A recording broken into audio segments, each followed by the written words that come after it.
사라가 두려워서 부인하여 이르되 내가 웃지 아니하였나이다. 이르시되 아니라 내가 웃었느니라. 아멘. 아니라 내가 웃었느니라 라는 제목으로 오늘 말씀 살펴보도록 하겠습니다. 우리 지난주 말씀을 잠시 정리하도록 하겠습니다. 여러분 한번 더듬어 보세요. 하나님께서 너희는 나의 자녀야, 너희는 죄로 인해서 죽지 않아도 돼, 내가 너희를 살릴 거야 라는 이 하나님의 언약을 징표로, 그죠? 우리 눈에 분명히 드러나게 하는 징표로 세 가지 허락하셨죠. 뭡니까? 이건 참 중요한 말씀이에요. 하나는 그쵸? 할례, 안식일, 또 무지개. 네, 잘 적으셨어요. 할례, 안식일, 무지개. 자, 이 세 가지가 그런데 가만히 보면 놀라우시잖아요. 우리가 살아가는 시간의 그 징표를 두시고, 우리가 눈만 뜨면 바라보는, 우리가 호흡하는 이 공간에 그 징표 허락하시고, 그리고 할례는 표면적으로는 우리의 몸에 새기는 거잖아요. 그러니까 우리는 하나님의 야 너희 죄로 인해서 죽지 않아도 돼, 너희가 내 안에 들어오면 너희는 다 살게 될 거야 라는 이 하나님의 마음을 숨겨두지 않으셨다는 거예요. 그럼에도 불구하고 사람들이 그 하나님의 뜻을 잘 모르는 그런 무지무매한 죄된 인간들이라는 거죠. 그러면 지난번에 제가 말씀드린 것처럼 아버지 주몽에게 아들 유리가 저 아버지 아들 맞아요 라고 하면서 부러진 단검 제시한 것처럼 여러분이 하나님 앞에 언젠가 그죠? 가셔야 되는데 하늘 아버지께서 김원지서 수고했다, 그죠? 일생 동안 그래 너 징표 좀 보여줘 라고 할 때 이 징표 할례만큼은 시간과 공간과 달리 할례만큼은 여러분 몸에 있는 것이기 때문에 여러분이 하나님 앞에 제시하실 수 있어야 되는 거잖아요. 그러면 그 할례 흔적, 정확하게 마음의 할례를, 마음을 벤 흔적을 보여줘라고 하실 거 아닙니까? 그 흔적이 있으세요? 네. 아니, 부족한 게 아니라 있어야 되는 거예요. 있어야 되는 거예요, 그죠? 그럼 이 마음의 할례 흔적이 뭘까? 참 막연할 수도 있는데 결국은 칼로 살을 베는 거 아니에요? 할례가? 그러니까 결국은 자기의 죽음을 상징하는 거거든요. 그러니까 마음을 베는 거예요. 마음의 할례. 마음의 가죽을 베는 거라 그러잖아요. 그러니까 굉장히 선명하고 분명하다라는 거죠. 천연 진주조개에서 진주가 형성되는 것과 인공으로 그 진주조개 양식하는 것과 원리는 같다 그래요. 진주조개만큼 사람들이 되게 유익한 게 뭐냐면 고기도 맛있다 그래요. 그 조개살도 맛있고 진주가 가끔 형성된다는 거죠. 진주 안에 이물질이 들어가면 천연 진주 말하는 거예요. 그 진주조개가 음식 먹으면 음식 안에 있는 광물질로 그 진주조개 껍데기 만드는 거거든요. 그런데 자기 살 속에 그 이물질이 박히면 그래서 쓰라려서 그 광물질을 그 살 속으로도 보내서 그 이물질을 덮는 거예요. 동그랗게. 그래서 이 진주조개가 동그라서도 비싼 거고. 그러면 인공으로는 어떻게 만드는가? 일부러 칼로 흠집을 내면 또 그렇게 액을 분비해가지고 그게 진주조개 만든다 그러죠. 마음의 할례를 베는 것이, 육체의 할례를 베는 것이 아프죠. 그죠? 마음의 할례를 베고 그 마음의 할례의 흔적이 진주조개의 그 진주처럼 분명하고 선명하다라는 거죠. 정말 마음의 할례의 흔적이 있는 사람들은 나의 생명이 아니라 그리스도의 생명을 따르느라고 내 자아를 죽이는 과정은 여러분의 육신적 생명이 있는 평생 동안 계속되어야 하는 거잖아요. 그래서 바울은 나는 날마다 죽노라 라고 얘기하죠. 우리가 그리스도와 함께 살았지만 우리는 여전히 육신의 몸에 매인바 되어 있기 때문에 계속해서 그 자아와 쟁투하는 것은 평생토록 지속된다는 거예요. 하지만 자아가 계속 살아있지만 그리스도의 가치가 더 귀한 것을 알고 그 그리스도의 가치를 선택하는 그 과정이 평생 동안 있을 때 왜 그 할례의 흔적, 마음의 할례의 흔적이 선명하지 않겠어요? 그렇게 정말 날마다 바울의 고백처럼 죽는 그 경험이, 죽는 날이 계속된다면 마음의 할례 흔적이 너무나 선명하겠죠. 그러니까 우리가 그 흔적 잘 모르겠어요 라는 것은 우리가 그리스도와 함께 죽는 그 결단이 삶 속에 그렇게 많지 않다라는 거죠. 얼마 전에 제가 이게 죽는 게 이런 건가? 나름대로 조금 많이 느낀 게 도자기 체험을 하러 오신 분이 계세요. 요 초기니까 한 거의 5년쯤 된 것 같아요. 4년쯤 된 한 분이 도자기를 만들었어요. 컵이랑 어머니 드린다고 화분을. 근데 저희는 체험하신 분들은 빚기만 하고 저희가 다 유약 발라주거든요. 저희가 다 유약 발라줘요. 근데 이 자매가 자기 어머니한테 선물 준다고 해가지고 또 이분이 또 카페를 하시는 분이기 때문에 유약을 신경 써서 발라줬어요. 예쁘게. 근데 이분이 안 찾아오는 거예요. 그러니까 말에 오해가 있었던 거예요. 이분은 유약마저도 본인이 바르는 것으로 생각을 했나 봐요. 근데 저희는 그렇지 않거든요.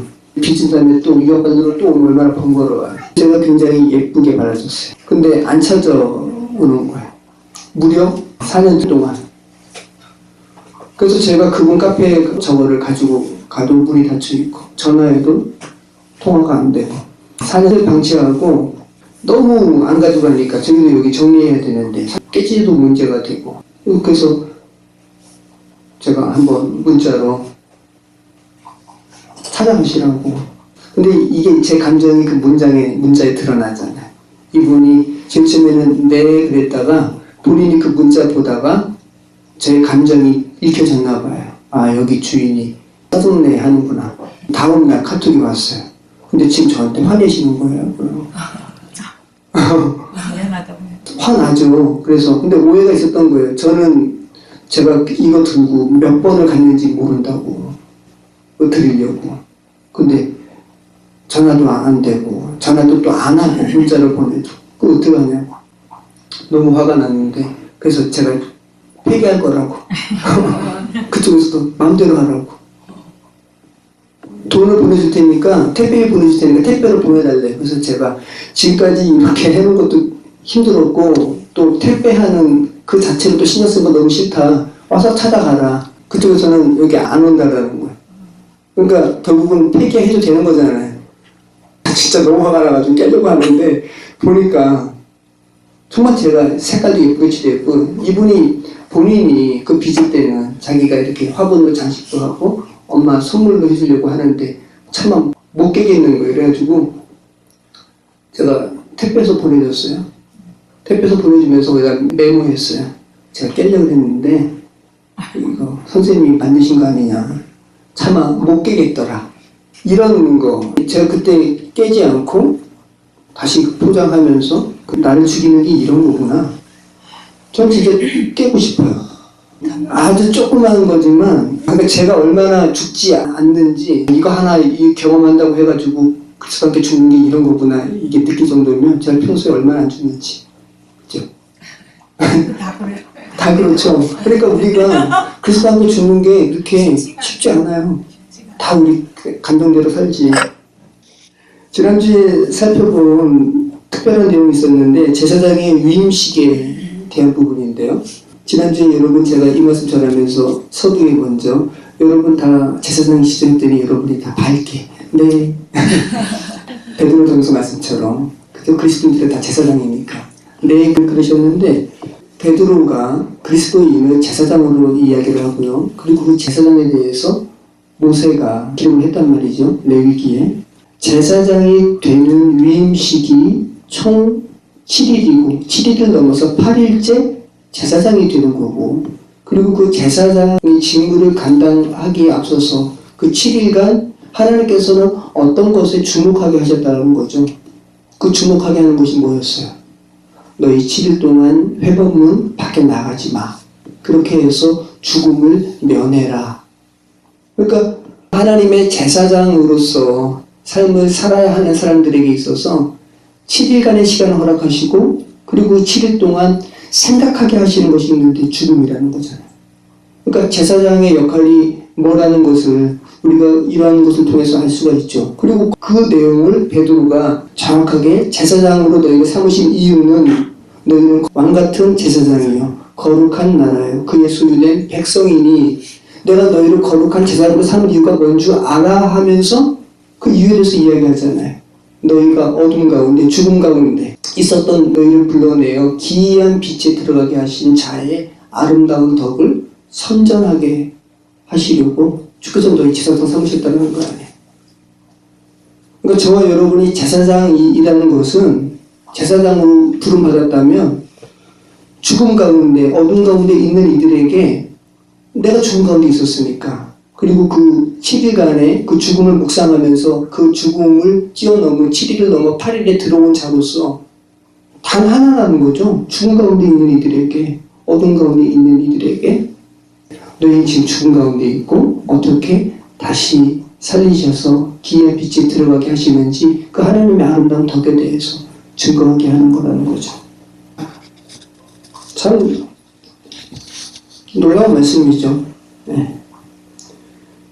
그래서 진짜 그리스도인들은 죄로 인해서 죽음의 몸에 처절함의 어떠함과 그죠? 그리고 죽음의 몸이 어떻게 처리되었는지 그 죽음의 시간을 통과하지 않는 자는 모르잖아요. 그러니까 진짜 그리스도인들은 그 죽음에 대해서 정확하게 안다는 거죠. 그러니까 그렇게 아는 사람을 하나님께서 제사장으로 삼으시고 제사장이란 말씀하시지 죽음이 뭔지도 모르고 죽음 통과한 흔적도 없는데 그냥 말로만 기독교인이라 그래서 여러분이 제사장이 아니라는 거예요. 그 빛에 대해서 증거하는 삶의 메시지가 있냐라는 거죠. 저와 여러분에게. 제가 지금 여러분에게 기독교인이라고 하는 그리스도인이라는 관문을 좁히고 있어요. 제가 어제도 페이스북에 글을 썼는데 저는 우리 다 여기 감리교거든요. 장로교수 오신 분도 있지만 저는 감리교인인 게 좋아요. 왜 좋냐? 감리교인은 다른 말로 뭐라 그래요? 웨슬리안이라 그래요. 웨슬리안. 요한 웨슬레의 전통으로 비롯되기 때문에 감리교도들을 다른 말로 웨슬리안이라 그러는데 저는 웨슬리안이라는 말은 잘 안 써요. 왜냐하면 나는 그리스도인이지. 웨슬리라는 한 사람의 전통 아래에 매여 있는 것 같은 그런 인식이 저한테 있기 때문에 웨슬리안이라는 말은 저는 잘 안 써요. 근데 저는 감리교인인 것이 자랑스럽고 그리고 저는 저의 이 감리교 전통이 웨슬리의 전통 가운데 있는 게 너무 감사해요. 왜 그러냐면 지난번에 요한 웨슬리의 회심 기념 설교하면서 제가 말씀드렸지만 웨슬리는 자신의 구원에 대해서 계속 하나님께 되물었어요. 그게 너무 감사한 거예요. 그게 맞는 거고 인간으로서. 웨슬리는 성공의 사제예요. 목사란 말이에요. 교회로 치면. 그리고 대서양 건너서 미국까지 가서 인디안에게 선교까지 한 선교사예요. 그런데 내가 정말 구원 받았을까? 이 질문을 하나님 아버지께 계속 끊임없이 되물었다는 거 아니에요. 저는 이게 맞다고 봐요. 그리고 정직한 거고 솔직한 거고. 우리는 너무 쉽게 구원받은 자로 너무 쉽게 자신을 그냥 자인해버리는 나 구원받은 자. 근데 구원의 흔적도 없으면서. 근데 웨슬리는 계속해서 이 마음의 흘레 계속 추구하잖아요. 잠언 말씀에도 이런 말씀이 있죠. 잠언 25장 6절로 7절. 이게 하나의 지혜 말씀으로 여러분 생각하시면 안 되고요. 이런 말씀이 있어요. 왕 앞에서 스스로 높은 채 하지 말며 대인들의 자리에 서지 말라. 왕 앞에서 높은 채 하지 말라는 거예요. 저 구원받은 자 맞죠? 뭐 이런 거. 그리고 대인들의 자리에 서지 말라. 왕의 신하 자리에 서지 말라. 이는 사람이 내게 이리로 올라오라고 말하는 것이 내 눈에 보이는 귀인 앞에서 저리로 내려가라고 말하는 것보다 나음이니라. 무슨 말씀이에요? 신하 자리에 함부로 앉지 말라는 거예요. 너가 신하가 아닌데 신하 자리에 앉았다가 왕이 야, 저 사람 여기 있을 자리 아닌데 내려가라 그래 라는 소리 듣는 것보다 차라리 신하 자리에 앉지 않고 낮은 자리에 있다가 야, 저 사람 저기 있을 사람 아니야? 일로 올라오라 그래 라는 소리 듣는 게 더 낫다라는 거예요. 이게 잠언 말씀이라고요. 똑같은 거 아닙니까? 예수님의 이름으로 귀신 내쫓고 병자 고치고 구제 베푼 사람들이 누가 자기가 구원받지 않은 사람이라 생각할 사람이 누가 있겠어요. 그런 경험까지 했는데 근데 예수님이 너 몰라 라고 하는 게 뭐예요? 야, 너는 구원받은 자 아니야. 절로 내려가라는 거 아니에요. 오히려 웨슬리처럼 가난한 마음으로 하나님 제가 정말 구원받은 자 맞습니까? 라고 가난한 마음으로 살아가고 그리고 하나님의 긍휼하심을 계속 기대하고 의지하는 삶이 훨씬 더 지혜롭다는 거죠. 여러분께서 스스로 잘 적용하시기 바래요. 제가 어떤 마음으로 말씀을 드리는 건지. 여러분이 기독교인이라고 서류상에 기록한다고 해서 여러분이 제사장 아니고요. 구원받은 자 아니라는 겁니다. 자, 1절 말씀. 여호와께서 마므레에 상수리 나무들이 있는 곳에서 아브라함에게 나타나시니라. 날이 뜨거울 때 그가 장막문에 앉아있다가. 상수리 나무가 참 많이 나오죠.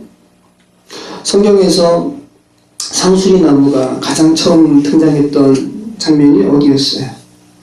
아브라함을 하나님께서 갈대아 우르에서 부르시고, 그죠? 가나안 땅으로 보내신 다음에 하나님께 예배했을 때 가장 먼저 상수리 나무가 나왔어요. 울창한 나무라 그랬고요. 성황당 같은 거예요. 아브라함은 우상을 만들었던 곳에서 왔기 때문에 이곳이 우상을 숭배하는 곳인 걸 알았죠. 그곳에서 아브라함은 하나님께 예배하는 거예요.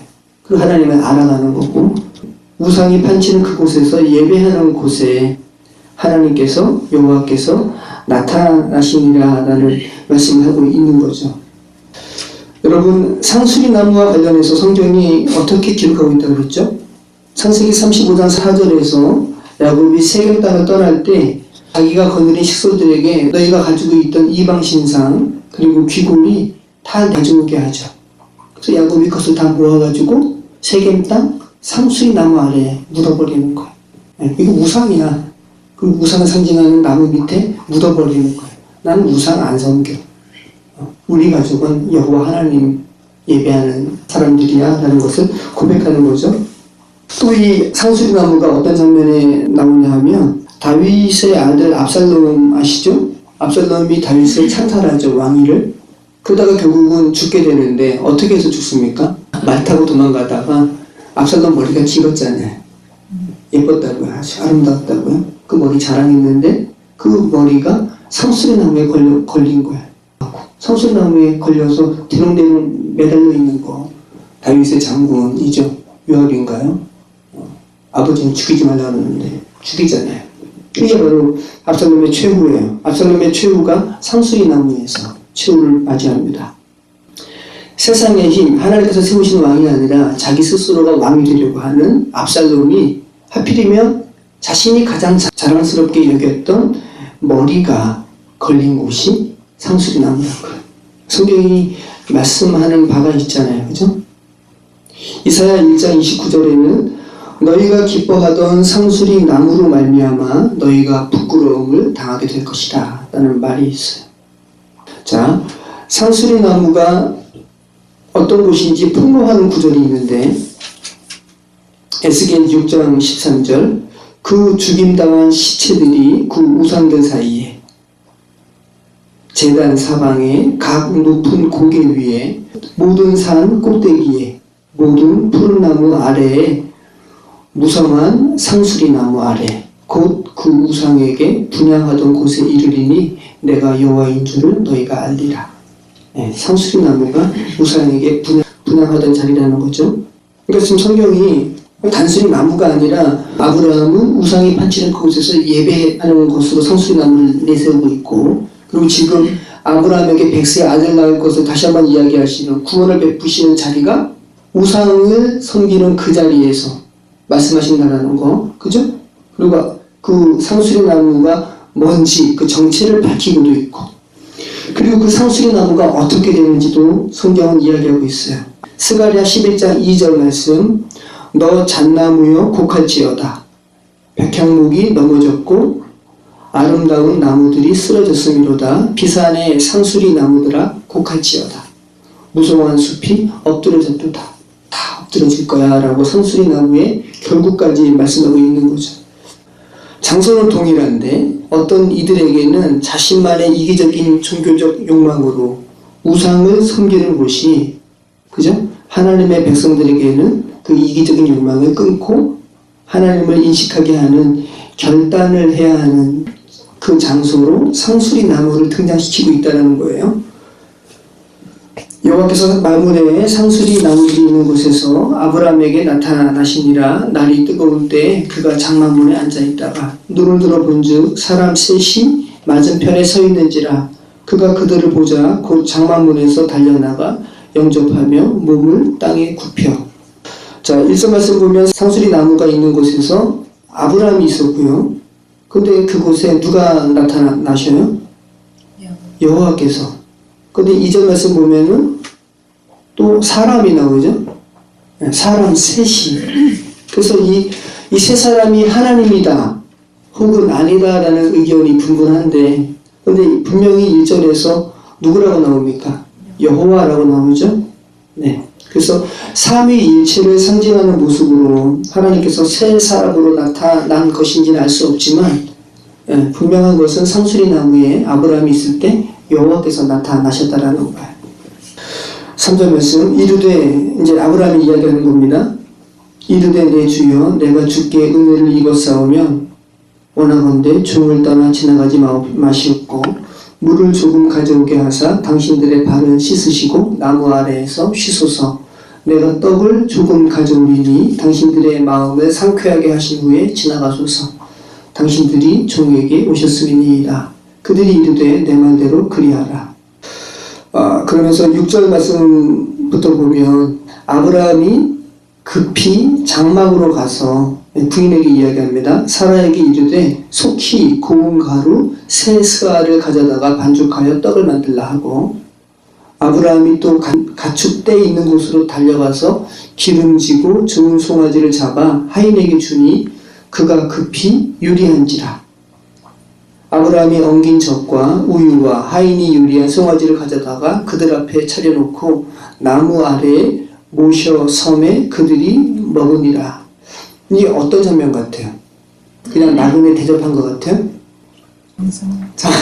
정성을 다해서. 그래, 우리가 정성을 다해서 곡식과 소로 뭘 하죠? 하나님 앞에 제사하죠. 네, 정성을 다해서. 떡은 곡식으로 만드는 거잖아요. 여기 그러잖아요. 지금 속히 고운 가루 세 스아를 가져다가 반죽하여 떡을 만든 거.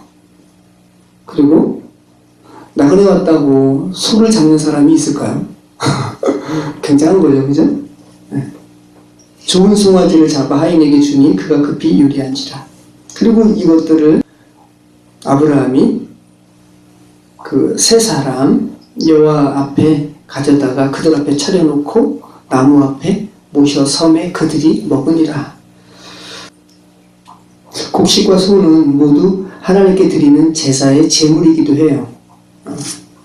제사는 번제가 있고 속건제, 속죄제, 요제, 그죠? 그리고 소제가 있죠. 요제는 막 흔드는 거고, 소제는 뭐예요? 소제가 곡식을 바치는 거. 번제, 송아지만 이렇게 바늘을 쪼개서 태우는 이 제사만 있는 게 아니라 곡식도 하나님께 드린다고요. 이게 소제예요. 민수기 28장 12절, 매 수 송아지에는 고운 가루 10분의 3에 기름 섞은 소제와, 그죠? 숫양 한 마리에는 고운 가루 10분의 2에 기름 섞은 소제와. 그래서 이 송아지와 곡식이 하나님께 드리는 제사의 제물이라는 것을 모세오경에서 말씀하고 있는 겁니다. 사람으로 현현하신 하나님께 제물로도 드리는 음식을 아브라함이 드리는 거예요. 표면상은 손님을 대접하는 건데, 그죠? 그리고 실제 이 상황은 아브라함은 인식하지 못할지라도 영적인 상황은 어떤 겁니까? 아브라함이 지금 뭐 하고 있는 거예요? 하나님께 예배 드리고 있는 거죠. 영적인 상황은.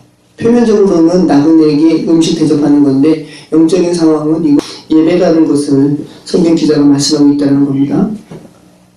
9절 말씀, 그들이 아브라함에게 이르되 내 아내 사라가 어디 있느냐? 대답하되 장막에 있나이다. 그가 이르시되 내년 이맘때 내가 반드시 내게로 돌아오리니 내 아내 사라에게 아들이 있으리라 하시니 사라가 그 뒤 장막문에서 들었더라. 그러면서 아브라함에게 말씀하세요. 사라가 어디 있니? 라고 말씀하시는 거예요. 장막에 있습니다. 내년 이 시기에 내가 다시 올 건데 그때 사라에게 아들이 있을 거야 라고 여호와께서 말씀하시죠. 90세 된 할머니의 몸에서 이미 폐경이 되고 출산의 가능성으로 따지면 이미 죽은 몸에 아이가 생길 거라는 거죠. 11절 말씀, 아브라함과 사라는 나이가 많아 늙었고 사라에게는 여성의 생리가 끊어졌는지라. 사라가 속으로 웃고 이르되 내가 노쇠하였고 내 주인도 늙었으니 내게 무슨 즐거움이 있으리요. 자, 사라에 대해서 이야기하고 있죠. 사라에게는 여성의 생리가 끊어졌느니라. 이 말씀은 뭐예요? 생명으로 이야기하면 생명을 낳을 수 없는 몸, 죽은 몸이라는 거죠. 자, 구원으로 여러분이 연결시키면 구원받을 수 없는 죽은 존재라는 것을 이야기하잖아요. 그 존재에게 하나님께서 너 내년 이맘때 그 몸에서 아들이 태어날 아들을 데리고 있을 거야 라는 말은 또 구원으로 연결시키면 그 죽을 몸에서 죽은 존재가 구원받게 된다는 거죠. 지금 그 얘기인 거예요. 지금 100세 아들 낳는 이야기는. 그 이야기를 듣고 12절 말씀, 사라가 속으로 웃고 이르되 내가 노쇠하였고 내 주인도 늙었으니 내게 무슨 즐거움이 있으리요. 사라가 웃었어요. 웃을 수밖에 없죠. 나 죽었는데 무슨, 그리고 내 주인, 내 남편 아브라함도 지금 100세 된 노인인데 무슨, 이렇게 이야기하는 거죠. 여러분, 이 웃음이 어떤 웃음일 것 같아요? 여러분이 사라라면 속으로 웃었어요. 비웃음. 그렇죠. 비웃음이죠. 성경은 이 웃음이, 사라의 이 웃음이 비웃음, 농담이라는 의미의 짜크라는 단어를 사용하고 있어요. 짜크, 웃었다라는 거. 비웃었어요. 내가 아들을 낳아 죄로 인해서 죽은 내 존재가 다시 살리심을 받는다고? 구원받는다고? 물고기 죽은 거 처참하다고 그랬잖아요. 그 죽은 거를 보면 다시 산다는 것이 기적이라니까요. 기적이라고 말할 수도 없어요. 어떻게 다시 살아? 나는 피식 웃을 수밖에 없단 말이죠. 또 요즘에는 잘 안 쓰던데 얼마 전까지 많이 썼잖아요. 썩은 웃음 뭐예요? 썩소. 썩소. 네, 지금 사라가 썩소 짓고 있는 거예요. 하나님께서 아들 주신 것 관련해서 또 누가 웃었습니까? 지난주에 말씀에 아브라함이 웃었잖아요. 창세기 17장에서 아브라함은 어떻게 웃었어요? 아브라함의 웃는 것과 사라의 웃는 것이 또 차이가 있어요. 사라가 좀 더 나아요. 사라는 겉으로는 안 웃었어요. 오늘 말씀 보면 사라 속으로 웃었잖아요. 속으로 썩소 짓는 거죠. 근데 아브라함은 터져나오는 웃음을 참을 수가 없었어요. 얼마나 인간의 죽음에서 다시 살리심을 받는다는 것이 불가능한 건지 아브라함은 너무 잘 알았어요. 창세기 17장 17절 18절 말씀 보면 아브라함이 엎드려 웃으며 엎드려 웃었어요. 엎드려. 하나님 앞에 보이진 않았지만 마음속으로 웃는 게 아니라 엎드려서 웃는 겁니다. 그리고 마음속으로 얘기하는 거예요. 100세 된 사람이 어떻게 자식을 낳을까? 사라가 90세니 어찌 출산하리요? 라고 이야기했죠. 아브라함도 웃고 사라도 웃는 거예요. 그죠? 죄된 인간들은 다 내가 너 살릴게 라고 해도 사람은 썩소짓는 것이 인간이라는 말씀입니다. 죄된 인간의 행동이 다 똑같아요. 하나님의 말씀 앞에 너는 다시 살게 될 거야. 너희에게 아들이 있을 거야. 생명이 있을 거야. 라는 이 말씀 앞에 사라와 아브라함의 반응이 똑같다는 것은 복음 앞에 하나님의 은혜 앞에 모든 인간의 반응이 다 그렇다라는 거예요. 인간 편에는 어쩔 수 없는 비웃음이라는 거예요. 자기 절망이라는 거죠.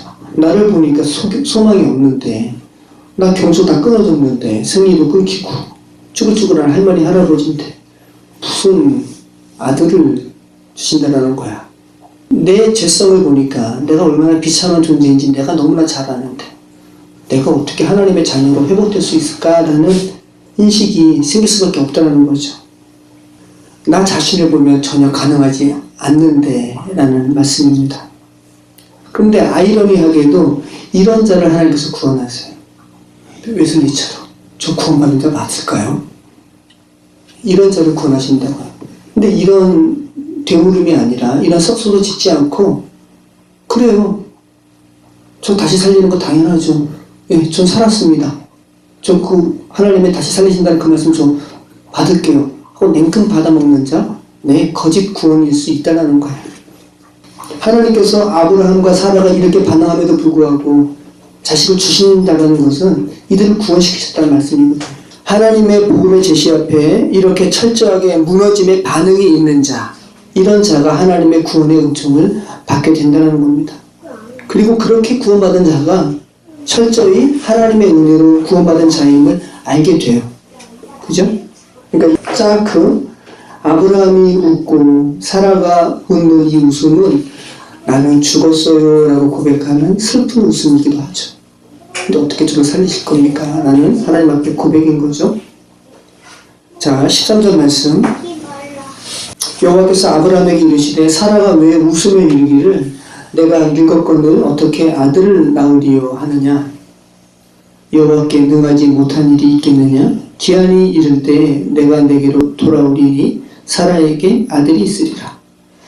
하나님께서 사라가 이렇게 비웃어버리는 슬픈 웃음을 지어버리는 이 웃음의 행동에 대해서 사라에게 직접 이야기 안 하세요.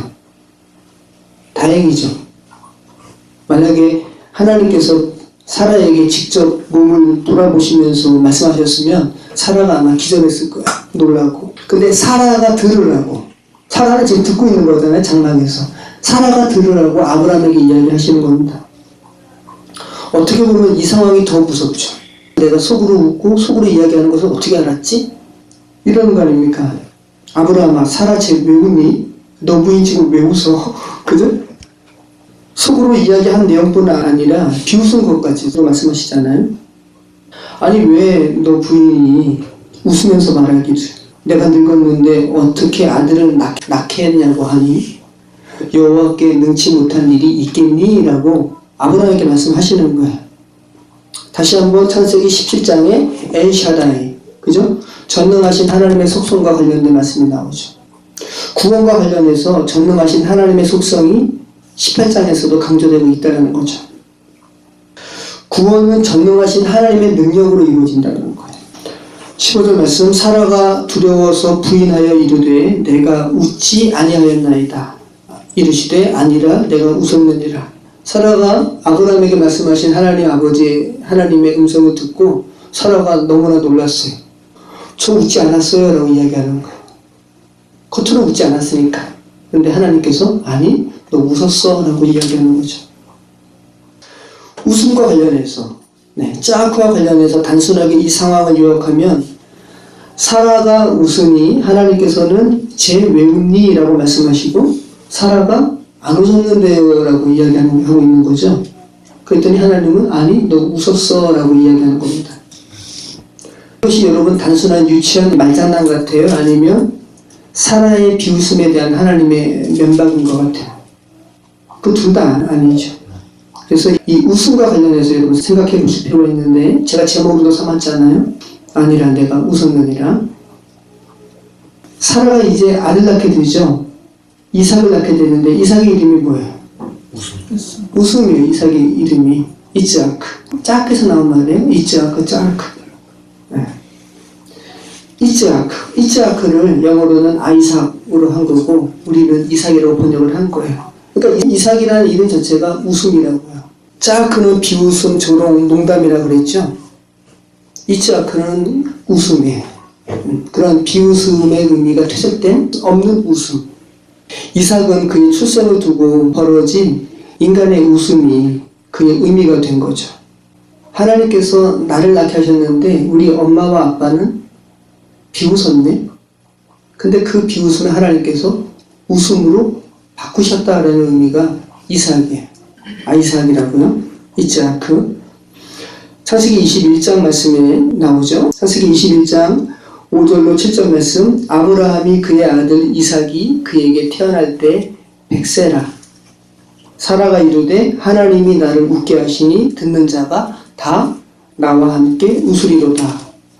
또 이르되 사라가 자식들을 젖먹이겠다고 누가 아브라함에게 말하였으리요마는 아브라함의 노경에 내가 아들을 낳았도다 하니라.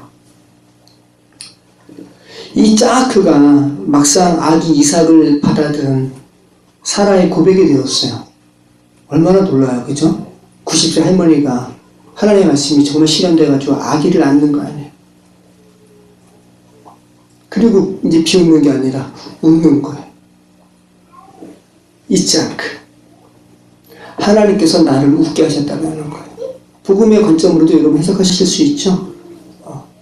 인간을 어떻게 구원하실 건데요? 저를 어떻게 살리실 건데요? 라는 이 우리의 그 짜크, 썩소, 슬픈 웃음을 하나님께서는 그래, 난 전능하니까 구원하셔서 정말 웃게 하시는 거죠. 활짝. 하나님은 비웃음을 웃음으로 바꾸시는 분이세요. 그죠? 그리고 죽음에서 생명으로 옮기시는 분이세요. 더불어서 사라가 뭐라고 이야기합니까? 나의 이 웃음을 하나님께서 정말 웃게 하시는구나. 6절 사라가 이르되 하나님이 나를 웃게 하시니 듣는 자가 다 나와 함께 웃으리로다. 이 아브라함과 사라에게 하나님께서 100세와 90세에 아들을 낳게 한 이 사건을 듣는 자들은 다 웃게 하리로다. 이게 뭐예요? 이게 복음이죠. 죽은 나를 어떻게 하나님께서 살리실 건데요? 라고 웃는 자들, 하나님께서 비웃는 자들을 살리시는 이 이야기 듣는 자들은 다 웃게 될 것이다. 복음에 관련된 말씀이라고요. 예수 그리스도로 인한 구원의 소식을 듣게 되는 자는 모두 웃게 될 것이다 라는 이 말을, 예언적인 의미를 사라가 하고 있는 거란 말씀입니다. 이 짜크, 비웃음과 관련된 구절이 성경에 12번 정도 나오거든요. 그런데 다 어떤 상황에 나오냐 하면 아브라함과 사라가 비웃고, 오늘 말씀처럼 지난주 말씀과 롯의 사위가 소돔의 멸망하게 될 거라는 천사의 말을 롯의 사위가 이 농담으로 여긴다는 말도 이 짜크를 그렇게 번역한 거예요. 이스마엘이 이삭을 희롱하죠. 율법이 하나님의 은혜를 상징하는 이삭을 희롱하는 것도 짜크예요. 그런데 다 그 구원을 이루려고 하는 인간의 죄성과 또 자신의 죽음을 절감하고 하나님의 그 살리심의 은혜에 대해서 비웃어버리는 인간의 죄성을 이야기할 때 모두 짜크가 사용되는데 단 한 번 이 짜크가 웃음의 의미, 그 이츠아크와 연결되는 본문은 하나님께서 100세, 90세에 아들 낳게 하는 이삭을 낳게 하는 이 장면에 단 한 번만 웃음과 관련된 의미로 이 짜크가 사용되고 있어요.